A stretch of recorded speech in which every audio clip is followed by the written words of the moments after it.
Yeah, manufacturing, if you ask me, really the internal audit's function is to ensure compliance. I look at it, again, my background is more manufacturing, so I look at it as more of how do you actually improve the quality of the system moving forward. It's not just a question of plugging gaps that are there, but it's also about anticipating issues that could come up. See, it earlier used to be a very cause-effect type of, the internal auditor points out something and action is taken based on an observation. But now you have to look at it from a system angle. And from that perspective, it's not very different from a quality manager in a manufacturing type of function. That's the way that we would look at it. But the risk management element coming in makes it significantly more complex. And the RMC focus and melding that with internal audit makes it much more complicated than what it used to be. So it's an important tool for management is the way I would look at it.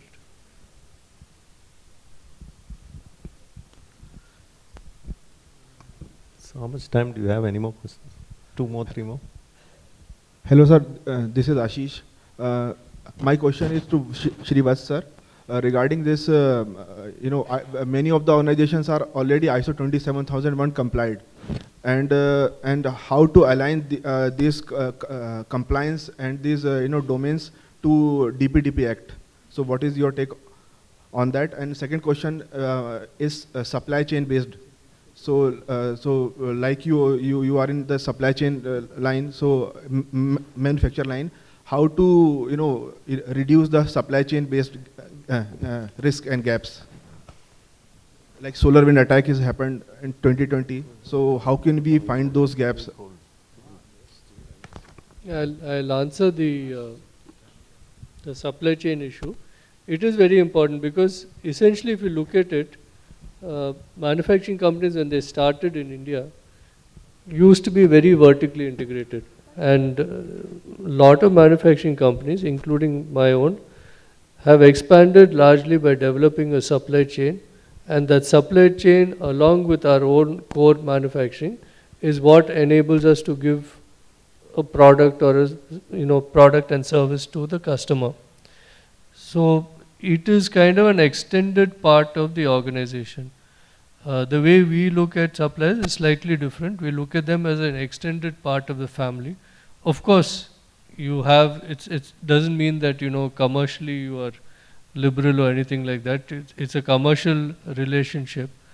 But as far as your product and the service that you offer to your customer, it's extremely important. So from that perspective, while it is not, technically it is a separate entity, if you look at it from an accounting angle, but from an audit angle, it becomes extremely important as far as its interactions with us. And so when we visit suppliers, we also look at what improvement points we can give. It can be, this is from all fronts, whether it be the quality, supply chain manager, or even the internal audit function, because the internal audit does interact with suppliers. It's important for us that all of them come to the same level. So it is important for us, and I think that probably answers the second part of your question. The first part of your question, I'm not entirely sure I understood. The first part of the question was on the DPDP Act, which is Digital Data Protection Act. And basically, since the manufacturing is pretty structure, I don't think the DPDP really applies to the manufacturing sector. Rather, it applies to the BFSI sector, like insurance companies, banking, so on and so forth.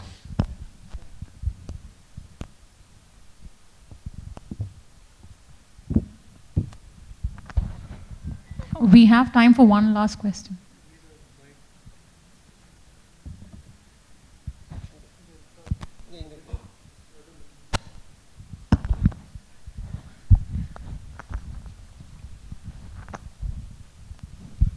Morning, sir. My name is Mutaya. I'm part of this Ashok Leyland. So now there are many regulations that's coming up, say the ESG regulations coming up, many things on the cyber security, the other things. So when I go for some funding or something that we request the management, so there are many people who are internally fighting. So as an management, how do you take this forward? And then there are many priorities and things of that sort. So how does it work in companies like yours? See, two things as I mentioned. One is, as Indians, we are used to a certain degree of chaos, and the regulators have also added to the chaos significantly. In a manufacturing company, it's a lot less, but in a finance company or a bank, you have RBI circulars on a weekly basis at the very least. And actually, you look at your board papers, half your board papers regulation. Every board meeting, if you look at a finance company, half the papers are regulation. So it's part of it is the business reality. At one side, there's all this talk about ease of doing business, which is more meant on the ground level.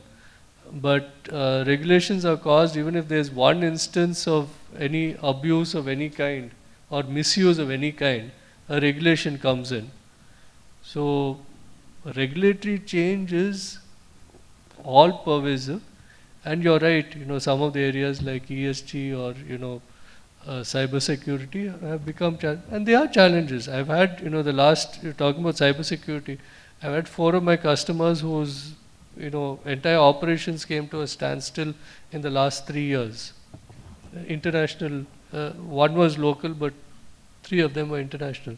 So these are risks. The risks are changing. So management has to actually adapt. Management basically looks at getting a reward for taking a risk.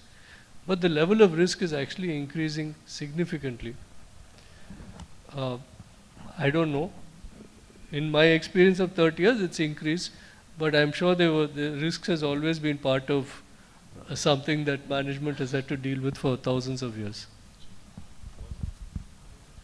Thank you, sirs. Thank you. Thanks for answering those questions. Okay.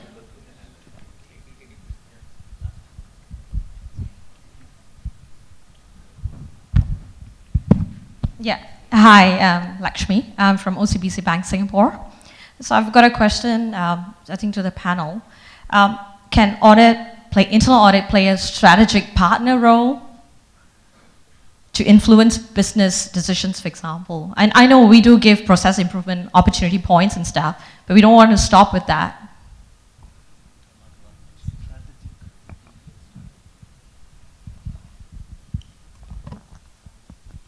See, to the extent, okay, let me try to answer the questions. It is an interesting question, but I would say to the extent that it is actually linked with the risk management committee, the risk management committee has to consider a lot of strategic areas and deliberate on that.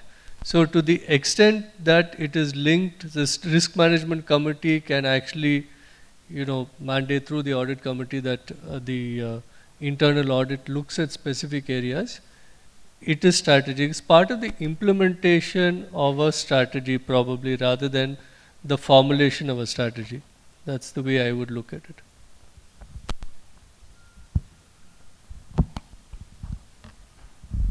Thank you, sir. We now request Mr. Krishna Chaitanya, member of the Conference Technical Committee and Board of Governors, to render the vote of thanks.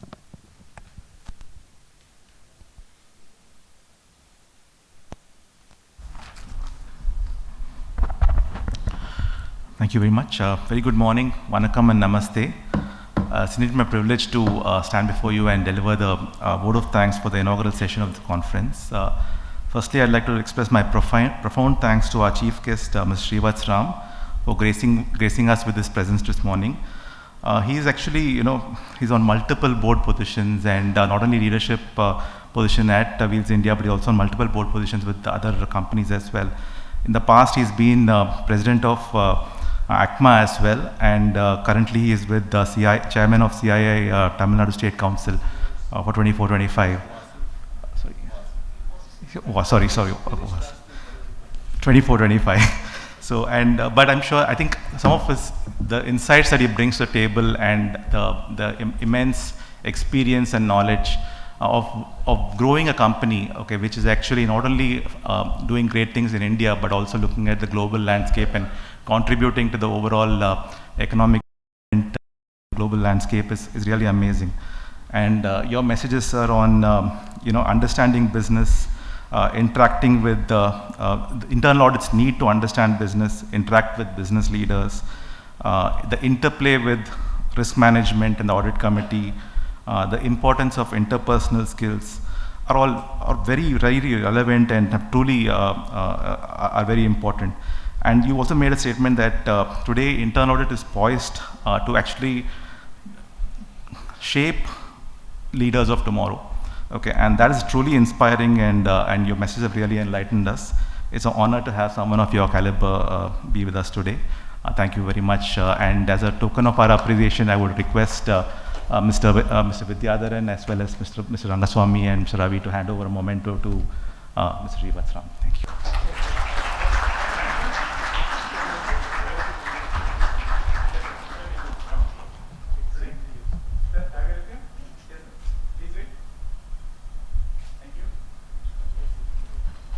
Next, I would like to convey my sincere appreciation to our guest of honor and keynote speaker, Mr. Mahesh Kumar Bajaj, for his exceptional address this morning. He's Executive Director of Indian Bank, and your insights on the transformative journey which the bank, such a big bank, has taken, and the amalgamation which has happened, and also the digitization which has really made things so much better for the bank as well as the customers. And one of the key things, sir, that you mentioned was that confidence of the customer is extremely important, and how internal audit and various governance functions have a very key role to play in establishing that confidence and sustaining that confidence. That's really, I would say, really inspiring. And you also talked about the risks in the digitization and how today deep fakes and various things are happening. And you also talked about how AI, is actually being used to deal with those risks. And it really takes me back to one of the quotes that I've heard, that technology is both the creator of fear as well as the destroyer of fear, and has a lot of analogies to some of our, I would say, ancient wisdom. So it's amazing to hear that from you, sir, and thank you very much for that thought-provoking and being a guiding light in that message for us this morning. And your experience and deep understanding have really made a huge difference to our session. Thank you very much.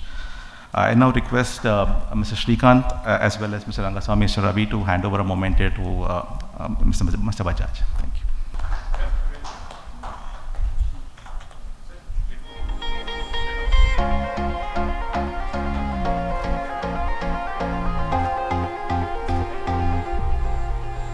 I'd like to also thank Mr. Rangaswamy, who has been, of course, the chapter president of IIA Madras, and who's been a driving force for this conference, for really taking the initiative and leading from the front, the organizing committee, and all of us bringing together this conference. Really, thank you very much. I also like to thank Mr. Ravi for the insightful messages that he shared this morning on those transformative journey, as well as for being a very key member of our organizing committee in this conference and making this possible. I'd like to thank Ms. Sathyabama, partner with the ASA and Associates, and Treasurer of IIA Madras, for her giving us a very clear understanding of the conference sessions and the guidelines to be followed. Special thanks to all the various sponsors who have made this conference possible, and a lot of invaluable contribution and support in making this possible for all of us. Thank them. Finally, I also thank all the delegates who have landed up this morning, thanking you very much for your active participation and involvement in the conference to follow. Your presence is what makes our efforts meaningful as well as successful. So really thank you from the bottom of the heart. With this, I conclude my vote of thanks. I sincerely hope that you will find the conference very engaging with practical insights and will help you enrich your practices in internal auditing. Thank you again, and wishing you a good 2 days ahead. Please join us for tea now, and request is that we reassemble in this hall at 11:30 because we have two exciting sessions ahead. One is the panel discussion, and we also have a session on navigating the digital age. Thank you very much. Thank you.